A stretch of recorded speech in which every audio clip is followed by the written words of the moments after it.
안녕하세요, 아다보 부모님들. 아이를 깊이 있게 보는 채널입니다. 상담 현장에서 부모님들을 깊이 만나다 보면 참 역설적이면서도 눈물 어린 고민을 정말 자주 듣게 됩니다.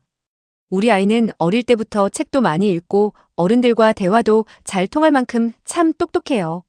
그런데 이상하게 학교만 가면 친구들과 잘 못 어울려요. 늘 무리의 중심에 끼지 못하고 운동장 한 구석이나 교실 책상에서 혼자 책을 보며 주변을 겉돌아요. 집에서 부모와 대화해보면 아는 것도 많고 속 깊은 소리도 잘하고 논리적인 정서가 아주 훌륭한 아이인데 왜 학교라는 사회에만 던져지면 대인관계에서 이토록 삐걱거리는 걸까요? 참다 못한 부모가 조심스럽게 학교 생활 어떠니? 친구들이랑 무슨 놀이 했어? 라고 물어보면 아이는 무표정한 얼굴로 이렇게 툭 대답합니다. 엄마, 애들이 하는 장난은 너무 유치해요. 맨날 유튜버 유행어나 따라하고 의미 없는 몸싸움만 해요. 걔들이랑은 대화가 전혀 안 통해요. 친구랑 잘 지내고 싶고 나를 알아주는 친구가 많아졌으면 좋겠다는 사회적 욕구는 간절히 존재하면서도 막상 친구들의 대화 수준이나 놀이에 나를 맞추는 건 너무 지루하고 유치해서 견딜 수 없다고 느끼는 아이들. 이 모순 속에서 아이는 매일 아침 외로운 등교를 반복하고 있습니다. 오늘 아다보에서는 이 인지적 성장 속도와 또래, 관계의 불일치라는 보이지 않는 섬에 갇혀 외롭게 고립되어 가고 있는 똑똑한 아이들을 위해 그들의 영리함을 사회적 무기로 바꿔줄 명쾌한 관계 지능 솔루션을 전해드립니다. 아이들의 내면, 세계를 아주 정밀하게 들여다보면 지적 자만심이 아니라 아주 복잡하고 고통스러운 인지 부조화가 작동하고 있습니다. 사람들과 연결되고 소속되고 싶다는 인간 본연의 진화론적 욕구는 살아있는데 정작 내 친구들의 인지 정서적 수준이 본인의 성장 속도보다 한참 낮다 보니 막상 다가가 섞이려고 하면 지루함과 유치함이라는 장벽에 가로막히는 것이죠. 이때 아이가 느끼는 감정은 우월감이 아닙니다. 세상에 나를 온전히 이해해줄 사람은 아무도 없구나라는 깊은 존재론적 고립감과 결핍입니다. 그런데 이때 아이의 이 외로운 신호를 오해한 부모님들이 하지 말아야 할 실수가 있습니다. 답답한 마음의 아이를 향해 내가 그렇게 맨날 책만 보고 잘난 척을 하니까 주변에 친구가 없는 거야. 사회성이 그렇게 없어서. 앞으로 어떡할래? 유치해도 내가 꾹 참고 눈높이를 맞춰야지. 라며 비난을 쏟아붓는 것입니다. 부모님들, 이건 아이에게 아주 위험한 처방입니다. 이런 비난을 들은 똑똑한 아이들은 자신의 영리함을 부끄러운 결점처럼 느껴 자존감에 상처를 입거나 반대로 그래, 어차피 수준 낮은 너희와는 섞이지 않겠다라며 또래 집단을 냉소하고 무시해버리는 오만한 고립을 선택하게 됩니다. 그렇게 되면 진짜 사회성을 배울 기회를 영영 잃어버리게 되죠. 부모는 아이의 빠른 성장 속도를 비난의 도구로 삼는 대신 아이의 영리함을 먼저 온전하게 타당화해준 뒤 관계를 바라보는 패러다임 자체를 완전히 확장해 주어야 합니다. 그렇다면 이 지적 에너지가 넘치는 아이들이 또래 사회에서 상처받지 않고 연대하는 법을 배우려면 어떻게 조언해야 할까요? 똑똑한 아이들은 논리적으로 납득이 되어야 뇌의 전두엽이 움직입니다. 3단계로 아이의 관계 지능을 깨워주세요.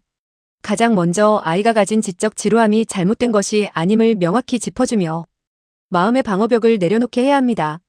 우리 오오이가 친구들이랑 깊이 친해지고 재미있게 지내고 싶은 마음이 큰데 막상 학교에서 애들 노는 걸 보면 너무 단순하고 유치하게 느껴져서 마음이 겉돌았구나. 내 마음이 왜 이렇게 이중적일까 싶어 스스로도 참 혼란스럽고 답답했을 거야. 오오아, 그건 내가 나쁜 아이라서가 아니라 내 생각이 다른 친구들보다 한 단계 더 빨리 부쩍 자라서 그런 거야.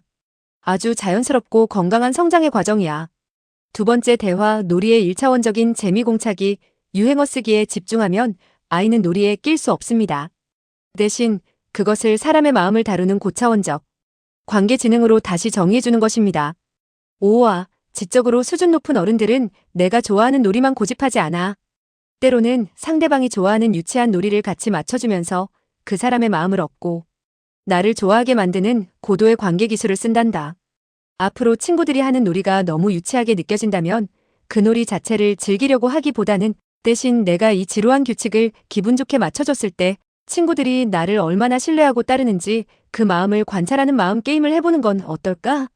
이건 내가 친구들에게 져주는 게 아니라 친구의 마음을 내 편으로 만들기 위해 내가 한 걸음 양보해주는 진짜 대장부 같은 리더십이란다.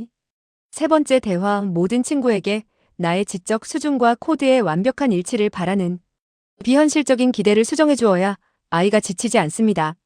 세상의 모든 관계에서 100% 만족을 얻을 수는 없어. 학교에서 많은 친구와 넓게 어울릴 때는 조금 지루하더라도 그 무리의 평범한 규칙에 부드럽게 나를 맞추어주는 소통을 연습하면 돼. 소속감을 채우는 장소인 거지.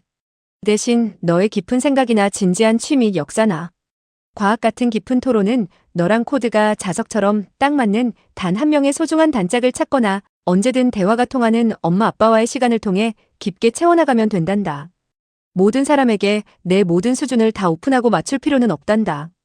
부모님들, 우리 똑똑한 아이가 학교 생활을 지루해하고 친구 관계에서 쓸쓸하게 겉돌고 있다면 아이에게 관계라는 것은 내가 무조건 참아내야 하는 억울한 고통이 아니라 내 지능을 발휘해 주도할 수 있는 멋진 영역임을 일깨워주세요. 그 다정한 교정의 한마디를 아이에게 선물해 주는 것입니다. 친구랑은 잘 지내고 싶은데 또래들의 놀이가 지루해서 마음이 참 복잡했겠구나. 놀이 자체는 유치할 수 있지만 친구의 마음을 얻기 위해 대화의 온도를 유연하게 맞춰주는 건 아주 고차원적인 관계 능력이야. 우리 그 멋진 능력을 학교에서 어떻게 발휘해 볼지 엄마랑 같이 이야기해 볼까? 내 아이의 빠른 발달 속도를 문제로 보지 않고 더 넓은 세계로 나아갈 축복으로 바라보는 아다보의 다정한 시선이 결국 아이의 숨겨진 사회성을 깨웁니다.